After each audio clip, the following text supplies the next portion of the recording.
So hello everyone, welcome you all on your favorite channel New Light Need and this is your host and दोस्त कोमल गुप्ता। तो आज के session में क्या करने वाले हैं, आज के सेशन में जैसा कि आपके सामने लिखा हुआ है बायोमोलिक्यूल, तो आपको लग रहा होगा कि एक तरह का वन शॉट होगा। यस, बिल्कुल सही है, लेकिन एनसीईआरटी को एक नए अंदाज में एक आखिरी समय हम लोग क्या करेंगे, इतने अच्छे से फ्रेम किया है कि एनसीईआरटी की एक भी लाइन ना छूटे और आपको बहुत कम समय में पूरा चैप्टर रिवाइज हो जाए। दूसरी बात यह है कि इस चैप्टर में हो सकता है कि आपको कोई सारी चीजें ना आ रही हो, तो आप पॉइंट आउट करते जाएंगे कि कौन सी चीजें हमें करनी है, किस पे हमें फोकस रहना है।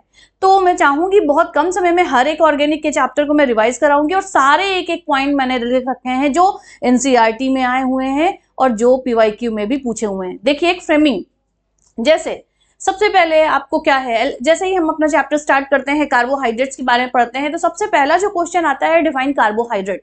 तो आपको डिफाइन करना है कार्बोहाइड्रेट, फटाफट आपको मन में सोचना है क्या सच में आप कर पा रहे हो। Yes, carbohydrates are optically active, है ना, ऑप्टिकली एक्टिव पॉलीहाइड्रोक्सी। तीन शब्दों में इनको क्या करना है, बताना है, polyhydroxy, aldehydes and ketones, aldehydes या कीटोन्स होते हैं। तो सबसे पहली बात माइंड में स्ट्राइक करनी चाहिए कि क्या हमें पता है कि कार्बोहाइड्रेट क्या होता है। यस मैम, मुझे पता है कि कार्बोहाइड्रेट्स क्या होते हैं। दूसरा कहते हैं carbohydrate are classified into, category बतानी है तो आपको पता है कि मोनोसैकेराइड्स, पॉलीसैकेराइड्स और ऑलिगोसैकेराइड्स में हम क्लासिफाई करेंगे। तो वो तीन आपको बताने हैं कि यहाँ पर मोनोसैकेराइड्स होते हैं, ऑलिगोसैकेराइड्स होते हैं एंड पॉलीसैकेराइड्स होते हैं। फिर आप चलते हैं कार्बोहाइड्रेट दैट यील्ड्स कितने monosaccharide units on hydrolysis are called oligosaccharides. कहते हैं ऑलिगोसैकेराइड्स के लिए कितने मोनोसैकेराइड की यूनिट यहाँ पर होनी चाहिए। तो आपको पता है कि 2 से 10 यूनिट जिसमें होते हैं वो क्या होते हैं, ऑलिगोसैकेराइड्स होते हैं। Polysaccharides are also called non sugar. कह रहा है ट्रू है या फॉल्स, बताएंगे ट्रू है या फॉल्स। मैं तो बोलती जा रही हूँ लेकिन आप भी मन में बोलते जाइए, आप भी सारे क्वेश्चन का आंसर देते जाइए। तो कहते हैं कि यस, नॉन शुगर्स होते हैं, ये बात एकदम ट्रू है। ऑल मोनोसैकेराइड वेदर एल्डोज और कीटोज आर रिड्यूसिंग शुगर। तो कहते हैं ये नीट का पूछा गया क्वेश्चन है, आपको सिर्फ ट्रू और फॉल्स बताना है कि जो सारे मोनोसैकेराइड्स होते हैं, चाहे वो एल्डोज हो चाहे वो कीटोज हो, क्या रिड्यूसिंग शुगर्स होते हैं। तो यस बेटा जी, ये क्या हो जाएगा, ये हो जाएगा आपका ट्रू, यस ये रिड्यूसिंग शुगर्स होते हैं। 7 carbon aldehydes monosaccharide is called. कहते हैं कि ऐसा एल्डिहाइड जिसमें 7 एल्डिहाइड्स 7 कार्बन हो और एल्डिहाइड ग्रुप हो तो क्या बोलेंगे। तो देखिए भाई, हम बोलते हैं हेप्टोज, 7 कार्बन को हेप्टोज, और एल्डिहाइड है तो ये हो जाएगा एल्डोहेप्टोज, एल्डोहेप्टोज, है ना, ये पूछा जा रहा है। चलिए चलते हैं 7 पे। कहता है कि commercially glucose is obtain from sucrose या स्टार्च। किससे पाया जाता है, ऑब्लिक में। कहते हैं कॉमर्शियली हम बात करें, कॉमर्शियल इंडस्ट्रियल वे में बात करें, में ज्यादा अमाउंट में बनाना है ग्लूकोज को, तो हम क्या सुक्रोज से बनाए या स्टार्च। तो आपको पता है कि स्टार्च क्या होता है, पॉलीमर होता है ना, पॉलीसैकेराइड्स होता है। इसका मतलब है कि एक ही स्टार्च अगर हमने मॉलिक्यूल लिया तो हमें ढेर सारे ग्लूकोज मिलेंगे, तो हम स्टार से बनाएंगे। Till the 2 method of preparation of glucose. बेटा जी यहाँ पर ये थ्योरेटिकल है, लेकिन आपको बताना है कि वो 2 मेथड कौन से हैं। एक तो है सुक्रोज से और एक है स्टार्च से। इन दोनों मेथड को आपको रिवाइज करना है। Give any one example of aldose and ketone each. तो कहते हैं कि जेई 2021 में ये क्वेश्चन पूछा गया, तो बेटा जी एल्डोहेक्सोज का एग्जाम्पल हो गया आपका ग्लूकोज, और अगर पूछ लिया जाए कीटोहेक्सोज तो वो हो जाएगा फ्रक्टोज। बहुत ही सिंपल सा। कहते हैं कि also known as dextrose. 10th जो पॉइंट है उसमें पूछा गया है कि हम डेक्सट्रोज किसको बोलेंगे। तो डेक्सट्रोज हम बोलते हैं ग्लूकोज को, हम ग्लूकोज को क्या बोलते हैं, डेक्सट्रोज बोलते हैं। और क्यों बोलते हैं, क्योंकि बच्चे ये होता है लीवो रोटेटरी, और लीवो रोटेशन की वजह से, सॉरी ये होता है डेक्स्ट्रो रोटेटरी, और डेक्स्ट्रो रोटेशन की वजह से हम इसको डेक्सट्रोज भी बोलते हैं। Glucose on prolong heating with HI form क्या बनाता है, अगर हमने HI के साथ हमने इसकी बहुत लंबे समय तक हीट किया तो कहते हैं ये N-हेक्सेन बनाता है। ये क्या बनाता है, N-हेक्सेन, नॉर्मल हेक्सेन बनाता है, जो इस बात का कंफर्मेशन भी करता है कि जो हमारा ग्लूकोज है उसके जो 6 के 6 कार्बन है वो स्ट्रेट मैनर में जुड़े हुए हैं, एक लाइन से जुड़े हुए हैं। कहते हैं कि ग्लूकोज की हाइड्रोक्सिलअमीन के साथ रिएक्शन कराएंगे, तो बेटा जी नीट में ये पूछा जा चुका है क्वेश्चन कि ग्लूकोज और हाइड्रोक्सिलअमीन की अगर हम रिएक्शन करवाएंगे तो मुझे मिलते हैं ऑक्साइम्स, कहते हैं HCN की रिएक्शन कराएं तो साइनोहाइड्रिन बनाता है, ये क्या बनाता है, साइनोहाइड्रिन बनाता है। कहते हैं कि अगर ग्लूकोज की ब्रोमीन वाटर से रिएक्शन करवाएं तो बेटा जी ग्लूकोनिक एसिड बनाता है।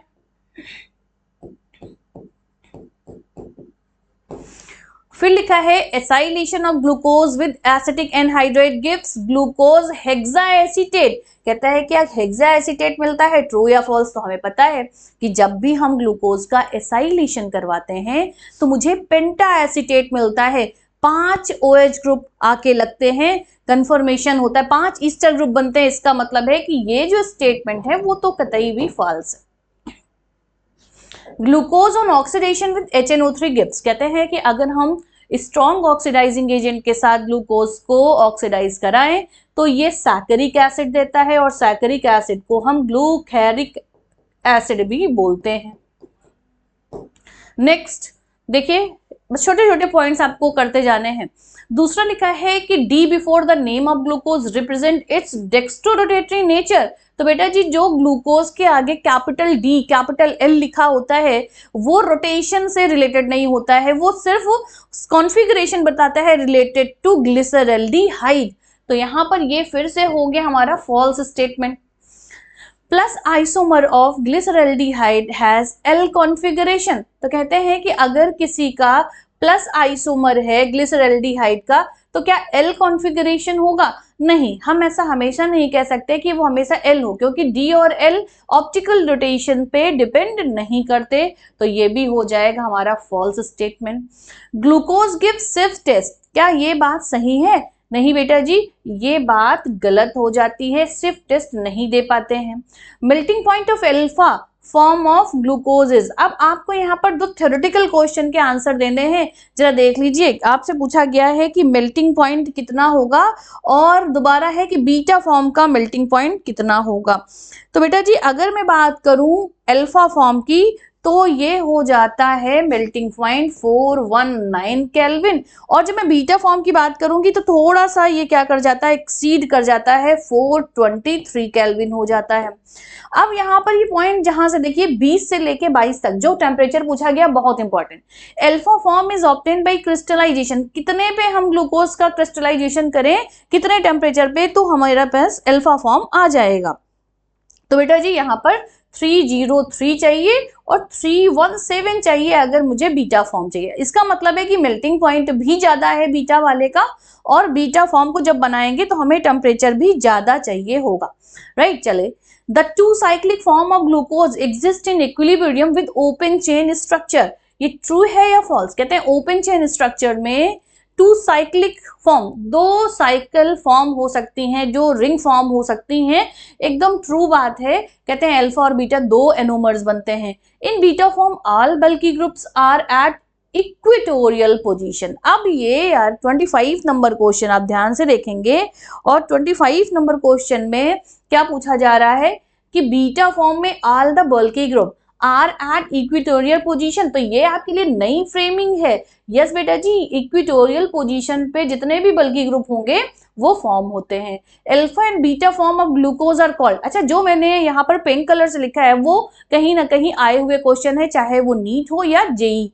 तो यहाँ पर क्या है कि क्या बोलेंगे, तो ये कहलाते हैं एनोमर। देखिए दोनों में आया है क्वेश्चन, ये नीट में भी आया और जेई में भी आया।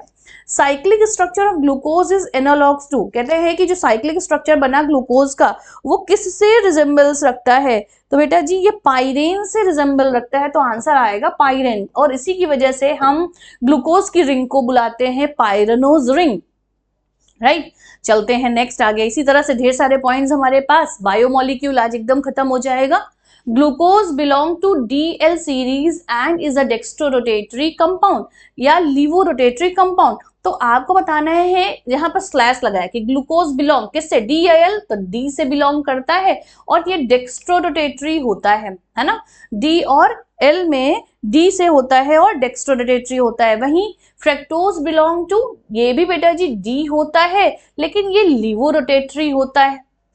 Cyclic structure of fructose is analogue to, जैसे ग्लूकोज पाइरेन से रिजेंबल्स रखता है, ये फ्यूरेन से रिजेंबल्स रखता है।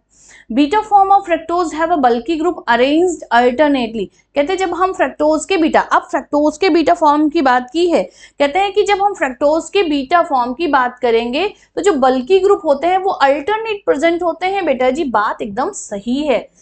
बीटा पोजीशन ऑफ फ्रक्टोज है बल्की ग्रुप एट इक्वेटोरियल पोजीशन, बेटा दोनों के लिए सही है, चाहे हम बात करते हैं बीटा फॉर्म की ग्लूकोज के बारे में या फिर हम बात करें फ्रक्टोज के बारे में, जो बल्की ग्रुप होंगे वो इक्वेटोरियल पोजीशन को ऑक्यूपाई करेंगे, राइट। तो जो नए क्वेश्चन हैं वो देखते जाइए। अब हमारा पहला पैराग्राफ हो चुका है खत्म, जो आपकी एनसीईआरटी में कार्बोहाइड्रेट का पहला जो पैराग्राफ था जिसमें क्लासिफिकेशन दिए थे वो हो चुके हैं खत्म। अब चलते हैं हम डाइसैकेराइड की तरफ। मोनोसैकेराइड के बारे में जितने पॉइंट थे इंपॉर्टेंट हमने पढ़ लिए हैं, अगर आपको इनमें से कोई पॉइंट नहीं आता है तो आप उसको रिवाइज करेंगे। अब हम बात करते हैं डाइसैकेराइड। कहते हैं सुक्रोज कंटेंट, भैया सुक्रोज में क्या क्या चीजें होती हैं, तो बेटा जी alpha D plus glucose, alpha plus capital D glucose, और क्या होता है, और इसमें होता है बीटा माइनस डी फ्रक्टोज, है ना। एकदम रट्टा मार लो, नीट में आया हुआ क्वेश्चन है ना, नीट में आया हुआ क्वेश्चन है। दूसरा है कि in sucrose the glycosidic linkages form between, कहाँ कहाँ पाया जाता है, तो बेटा जी C1 of glucose and C2 of fructose. Sucrose is non reducing sugar, true या फॉल्स। और देखो यहाँ पर ये दोनों में आया क्वेश्चन, नीट में भी पूछा जा चुका और जेई में भी पूछा जा चुका, तो यस ये होता है नॉन रिड्यूसिंग, ये बात एकदम सही है। सुक्रोज इज डेक्स्ट्रोरोटेटरी या लिवोरोटेटरी बिफोर हाइड्रोलिसिस। अब देखो कितना अच्छा लिखा है कि हाइड्रोलिसिस नहीं कराया, उससे पहले आपको बताना। तो सुक्रोज कैसा होता है, डेक्स्ट्रोरोटेटरी, लेकिन आफ्टर हाइड्रोलिसिस ये कैसा हो जाता है, लिवोरोटेटरी हो जाता है, और इनवर्ट शुगर हम बोलते हैं शुगर सोल्यूशन को। Invert sugar other name is, अच्छा आ भी गया बेटा जी, कह रहा है कि इनवर्ट शुगर का अगर हम दूसरा नाम लिखें तो क्या लिख सकते हैं, जरा देखिए आपका पॉइंट नंबर 38। अगर हम दूसरा नाम लिखें तो हम इसको invert sugar is other name is sucrose solution, solution लिख दें। सोल्यूशन इसलिए क्योंकि हाइड्रोलिसिस होगी तभी हम बोलेंगे invert sugar. In maltose alpha form beta form of glucose is present, कहते हैं माल्टोज में जो ग्लूकोज प्रेजेंट होता है एज अ मोनोमर, तो वो अल्फा फॉर्म वाला होता है या बीटा फॉर्म वाला होता है, जरा देखिएगा, बताइए बेटा जी कौन से फॉर्म वाला। तो हम जानते हैं कि माल्टोज का जो मोनोमर होता है अल्फा डी प्लस ग्लूकोज होता है, तो alpha form. The glycosidic linkage in maltose is between, कहते हैं किसके किसके बीच में माल्टोज की ग्लाइकोसिडिक, बता जो कि ग्लूकोज ही होते हैं, तो एक C1 और एक C4। 41 नंबर पे चलते हैं, कहते हैं कि माल्टोज इज रिड्यूसिंग या ऑक्सीडाइजिंग, तो बेटा जी ये एक रिड्यूसिंग शुगर होती है। फिर हम बात करते हैं मिल्क शुगर किसको बोलते हैं, तो यहाँ पर आ जाएगा कि लैक्टोज जो होता है वो हमारा मिल्क शुगर होता है। लैक्टोज इज कंपोज्ड ऑफ, अब देखो बेटा जी 2021 जेई में पूछा गया और नीट में भी ये पहले क्वेश्चन पूछा जा चुका है, तो इसलिए ये इंपॉर्टेंट हो गया। कहते हैं lactose is composed of, lactose में क्या क्या होता है, तो लैक्टोज में दोनों बीटा वाली चीजें होती हैं, एक तो होता है बीटा ग्लूकोज और दूसरा होता है बीटा गैलेक्टोज, याद रखेंगे बीटा गैलेक्टोज। फिर हम बात करें कि लिंकेज जो होती है इस बिटवीन किसके किसके बीच में होती है, तो बात कर रहे हैं कि लैक्टोज की, लैक्टोज में जब हम बात करें तो C1 of galactose, C1 of galactose and C4 of glucose, और दोनों ही बीटा वाले होते हैं। तो ये डाइसैकेराइड के इतने पॉइंट्स याद रखने। अब चलते हैं हम पॉलीसैकेराइड की तरफ। पॉलीसैकेराइड्स में कह रहा है कि is the main storage polysaccharide in plants, तो प्लांट्स का मेन स्टोरेज, स्टोरेज की बात करें तो हम बात कर रहे हैं स्टार्च की, कि starch is the main storage of plants. दो कंपोनेंट ऑफ स्टार्च, जो दो कंपोनेंट्स हैं स्टार्च के वो क्या होते हैं, तो बेटा जी यहां पर आपको पता है amylose, amylose and amylopectin, amylopectin. फिर हम बोल रहे हैं कि एमाइलोज कॉन्स्टिट्यूट अबाउट कितना परसेंट एमाइलोज बनाता है और एमाइलोपेक्टिन कितना परसेंट बनाता है, तो अराउंड 15 to 20%। आपको लिखा है कि 15 से 20% पाया जाता है एमाइलोज में और 80 से 85% हमारा रखता है amylopectin. Branching in amylopectin occurs at कि ग्लाइकोसिडिक लिंकेज, तो कहते हैं कि एमाइलोपेक्टिन में जो ब्रांचिंग है वो कहाँ पाई जाती है, C1 से C6 के बीच में ब्रांचिंग पाई जाती है। ठीक, उसके बाद बात करें most abundant organic substance in plant kingdom, तो बात कर रहा है ये बेटा जी 50 नंबर क्वेश्चन सेल्यूलोज की, कि सेल्यूलोज है वो प्लांट किंगडम में सबसे ज्यादा पाया जाता है। सेल्यूलोज इज कंपोज्ड ऑफ, अब बेटा फिर से देखिए यहाँ पर जो पिंक कलर से लिखी हुई लाइंस हैं वो पूछी गई हैं हमारे पेपर में, तो कहते हैं नीट और जेई दोनों में पूछा गया कि सेल्यूलोज कैसे बना होता है, तो सेल्यूलोज का जो मोनोसैकेराइड होता है वो भी ग्लूकोज होता है, लेकिन ग्लूकोज कैसा, बीटा फॉर्म वाला, तो आप क्या लिखेंगे, beta D glucose, beta D glucose. कहते हैं कि किसको हम एनिमल स्टार्च के नाम से जानते हैं, तो बेटा जी जो हमारा ग्लाइकोजन है, जो हमारा ग्लाइकोजन है उसको हम known as animal starch. Glycogen is found in yeast and fungi, true या फॉल्स, तो बेटा जी हमें पता है कि ग्लाइकोजन कहाँ कहाँ पाया जाता है, ब्रेन में पाया जाता, मसल्स में पाया जाता, लीवर में पाया जाता, लेकिन इसके अलावा भी algae and fungi, east and fungi इनमें भी पाया जाता, तो ये स्टेटमेंट एकदम ट्रू है। Cell wall of bacteria and plant is made up of cellulose, क्या सेल्यूलोज से बनाई जा सकती, यस बेटा जी, ये आपका स्टेटमेंट भी कैसा है, ट्रू है, तो दोनों स्टेटमेंट ट्रू हैं। चलते हैं प्रोटीन की तरफ, तो dash are the most abundant biomolecule, कहते हैं कि मोस्ट अबंडेंट बायोमोलिक्यूल इनमें से कौन सा, तो बेटा जी प्रोटीन के बारे में बात कर रहा है कि प्रोटीन जो है वो मोस्ट अबंडेंट बायोमोलिक्यूल है लिविंग सिस्टम का।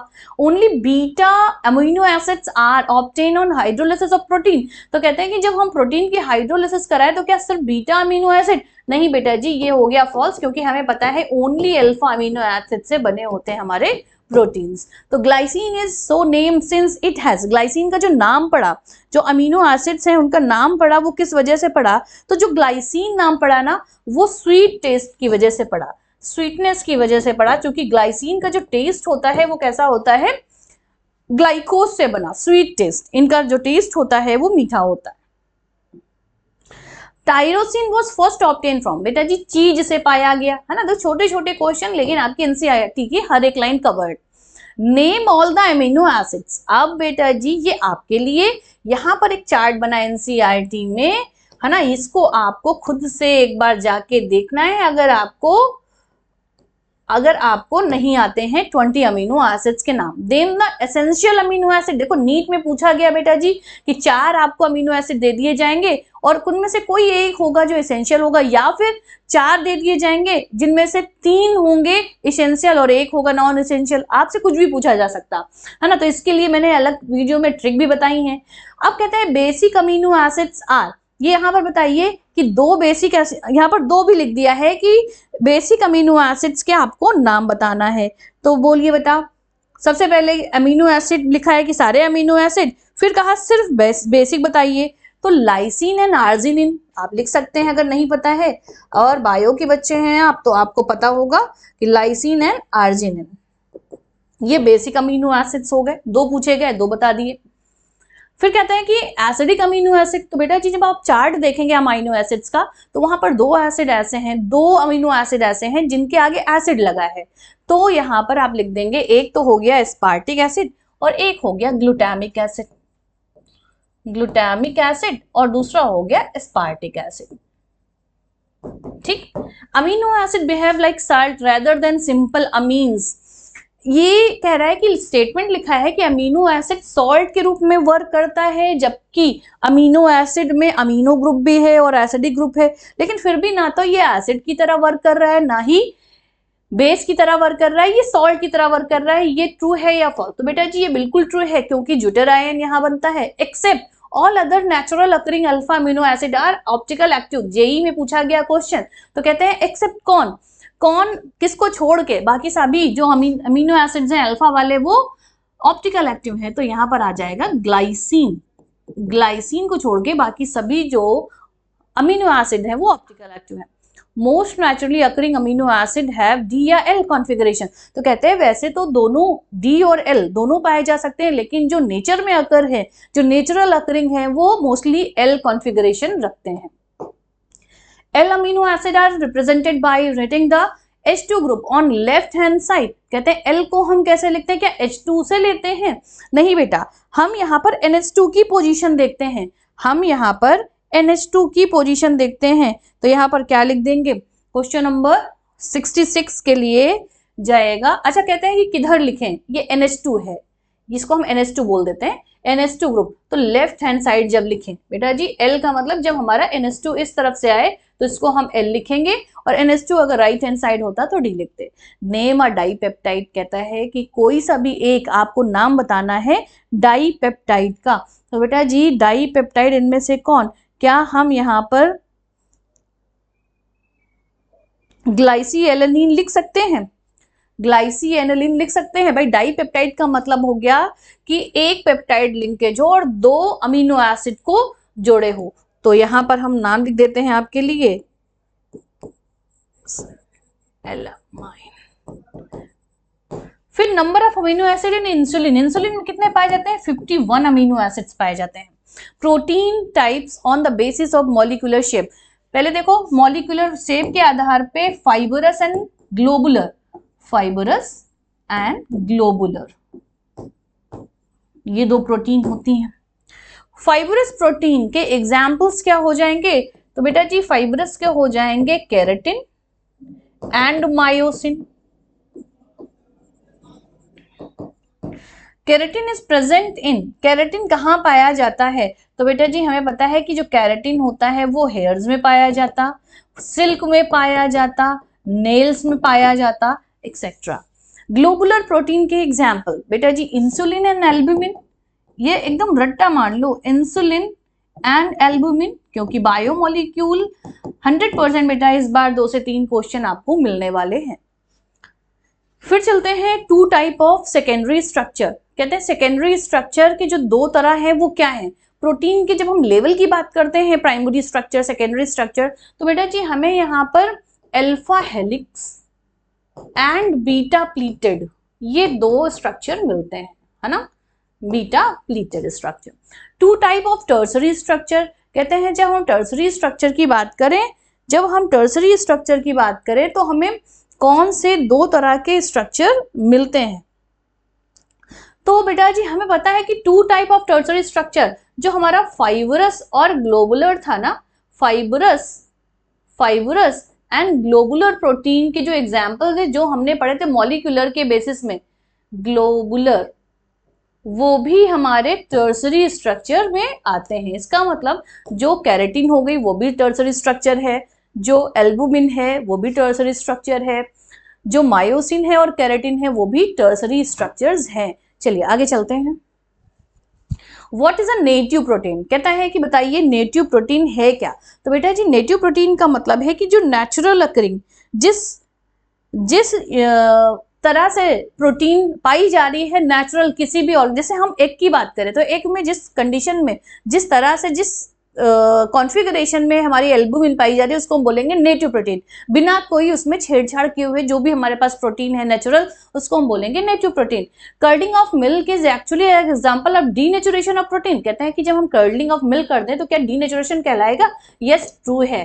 कर्डलिंग ऑफ मिल्क कर दें या फिर हम एग को क्या कर दें, बॉयल कर दें, तो एल्बुमिन का भी जो हमने डीनेचुरेशन किया वो भी एग्जाम्पल हो सकता है। Almost all the enzymes are globular या फाइबरस, जो एंजाइम्स की बात कर रहा है, तो कहते हैं कि जो भी हम एंजाइम्स की बात करते हैं, ये एक्स्ट्रा पॉइंट है बेटा जी, वो ग्लोबुलर प्रोटीन के एग्जाम्पल्स होते हैं। इसी के साथ चलते हैं हम विटामिन की तरफ फटाफट। और देखिए विटामिन एकदम भरा पड़ा हुआ है, NEET JEE, NEET JEE, NEET JEE, NEET JEE, मतलब कि बहुत ज्यादा पूछा गया है विटामिन वाले पोर्शन से। चलो शुरुआत करते हैं। सबसे पहले विटामिन को हमें डिफाइन करना है, तो organic compound required in a diet in small amount, diet में जो स्मॉल अमाउंट में भी सिग्निफिकेंट स्मॉल अमाउंट में जो इनटेक किया जाए, दैट आर विटामिन्स। और जो हमारी बायोलॉजिकल एक्टिविटी को भी गवर्न करे, that are vitamins. Fat soluble vitamin, कहते हैं फैट सोल्यूबल विटामिन होती है vitamin A, vitamin E, vitamin D and vitamin A. Water soluble होती है बाकी इनकी बची accept B12, except B12, B12 को छोड़ के बाकी सभी जो बची हुई हैं वो कैसी होती हैं, वाटर सोल्यूबल होती हैं। All vitamin can not be store, अच्छा ऑल विटामिन और सिर्फ B12 except B12 can not be store, कहते हैं कि B12 all vitamin accept B12 है ना, यहां पर देखिए all vitamins except B12 can be stored. Vitamin A deficiency cause, vitamin A की डिफिशियंसी से क्या हो सकता है, तो यहाँ पर बेटा जीरोप्थैल्मिया लिखेंगे, यहाँ पर देखिए जीरोप्थैल्मिया या फिर नाइट ब्लाइंडनेस भी हो सकती है। तो यहाँ पर वो पूरा चार्ट आपको एकदम रट्टा मारना है। फिर आया V1 की कमी से क्या होता है, तो पूरा चार्ट है बेटा जी, यहाँ पर बेरी बेरी, इनके सिम्टम्स भी पूछे जाएंगे, आपको याद रखना। विटामिन B2 की कमी से बेटा चाइलोसिस, सिम्टम्स पता होने चाहिए। B6 की कमी से बेटा जी क्या हो जाता है, कन्वल्यूशंस।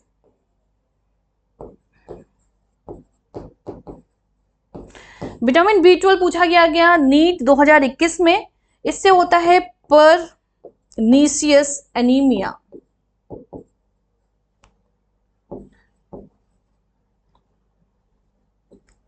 एनीमिया। विटामिन सी की कमी से सभी को पता है स्कर्वी। विटामिन डी की कमी से आपको ऑस्टियोमलेशिया हो सकता है। अब ये क्वेश्चन पूछा गया कि ऑस्टियोमलेशिया बच्चों में होता है या एडल्ट्स में, तो ऑस्टियोमलेशिया के बारे में बात करें तो ये होता है एडल्ट्स में, और अगर हम रिकेट्स की बात करें तो ये होता है चिल्ड्रंस में। फिर कह रहा है कि विटामिन ई की कमी से क्या होता है, तो विटामिन ई की कमी से बेटा जी जो हमारी आरबीसी हैं वो क्या हो जाती हैं, फ्रेगाइल हो जाती हैं, और फ्रेगाइल आरबीसी, फ्रेगेलिटी आ जाती है आरबीसी में, और साथ ही ये मेल इनफर्टिलिटी का भी रीजन होता है, कॉज करती हैं। विटामिन के बारे में बात करें तो विटामिन के की डिफिशियंसी से जो हमारा ब्लड कोआगुलेशन टाइम होता है वो इंक्रीज हो जाता है।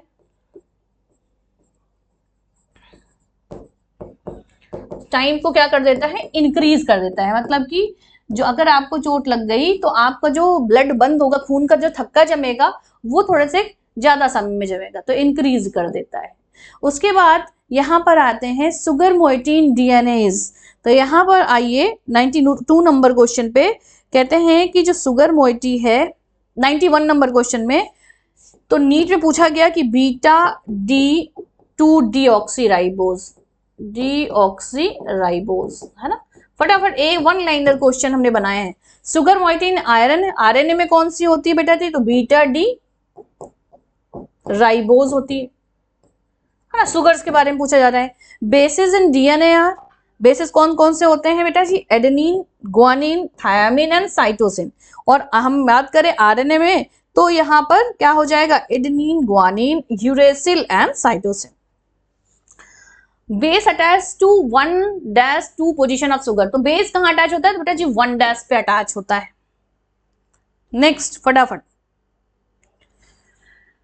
Phosphoric acid is attached to the position of sugar to get nucleotide, बेटा जी किस पे, हम यहां पर जोड़े 5' पे, 5' पे अगर जोड़े फॉस्फोरिक एसिड को तो न्यूक्लियोटाइड बन जाते हैं। Nucleic acid have a secondary structure, true या false, nucleic acid have a secondary structure, ये बात एकदम सही है, तो ट्रू स्टेटमेंट पे जाएंगे। कहते हैं कि dash and dash give a double strand helix for the DNA, तो कौन बेटा जी किसने किसने दिया डबल हेलिक्स, तो यहाँ पर साइंटिस्ट के नाम पूछ रहे हैं, वाटसन एंड क्रिक के बारे में बात कर रहे हैं कि वाटसन एंड क्रिक ने क्या किया, डबल हेलिक्स स्ट्रक्चर दिया।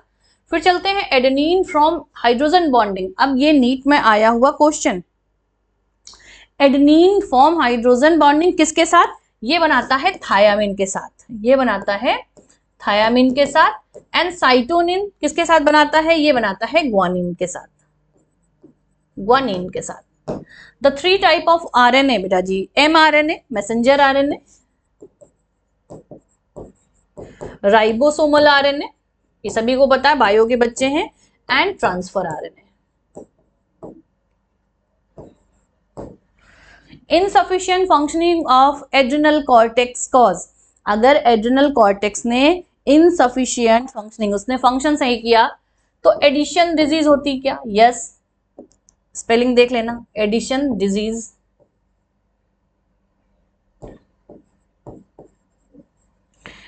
फिर आया कि एडिशन डिजीज कैरेक्टरिस्टिक बाय, कहते हैं क्या हो जाता है, 3 चीजें कहते हैं, बताइए, 3 शब्दों में लिखा, हाइपोग्लाइसीमिया हो जाएगा,